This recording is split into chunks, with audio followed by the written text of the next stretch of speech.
Étant donné l'âge avancé de Joe Biden, candidat démocrate à la présidentielle américaine de 2024, sa colistière et actuelle vice-présidente, Kamala Harris, va jouer un rôle majeur dans cette campagne.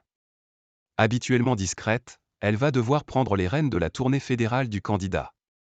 Face aux critiques sur l'âge de Joe Biden, 80 ans et candidat à un second mandat à la tête des États-Unis, sa colistière Kamala Harris pourrait jouer un rôle de premier plan dans la campagne pour la présidentielle de 2024. Très attendue, elle s'est pourtant fait discrète ces derniers mois. Une position saine, liée à sa fonction de vice-présidente, affirme Hélène Kuntz, professeure à l'INSEAD Paris. Pour l'auteur de Portrait de VIP, l'incroyable histoire de Kamala Harris, sa discrétion est avant tout le signe que tout va bien, le vice-président américain doit être quelqu'un de peu vu et de peu entendu. Il s'agit aussi d'une question de courtoisie envers le président.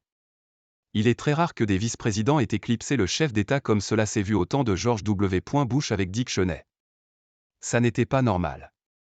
Pour autant, Kamala Harris est à l'œuvre, discrètement certes, mais elle fait le job, poursuit Hélène Kuntz.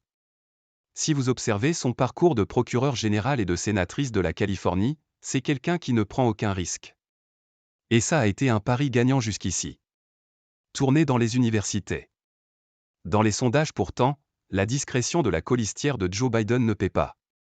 Selon le site 538, qui agrège des enquêtes d'opinion, un peu moins de 40% des Américains ont une opinion favorable de la vice-présidente, Joe Biden évolue peu ou prou dans les mêmes eaux. Toutefois, le vent pourrait tourner, Kamala Harris ayant entamé une tournée des universités intitulée Le combat pour nos libertés, avec la volonté de s'adresser, durant un mois, surtout à un auditoire afro-américain ou issu de minorités. L'accueil qui lui a été réservé, le 19 septembre, au lancement de cette campagne dans l'université de Pennsylvanie a été des plus chaleureux, fanfares, chorégraphies et acclamations à l'appui. Dans la campagne pour 2024, Kamala Harris, première femme mais aussi première noire et première américaine d'origine asiatique à avoir accédé au poste de vice-présidente des États-Unis, espère mobiliser la jeunesse américaine, que Joe Biden n'enthousiasme guère. Les armes à feu, l'accès à l'avortement, l'environnement, les discriminations, seront notamment les thématiques phares abordées auprès de cette audience. Ce rôle de pont vers la nouvelle génération est apparu en pleine lumière pendant la présentation, le 22 septembre, à la Maison-Blanche, d'un office pour la prévention de la violence par arme à feu que Kamala Harris va superviser.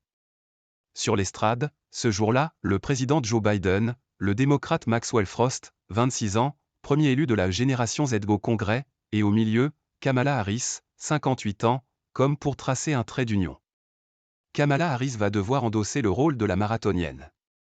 Mais pour Hélène Kuntz, il serait réducteur de limiter Kamala Harris à ce rôle.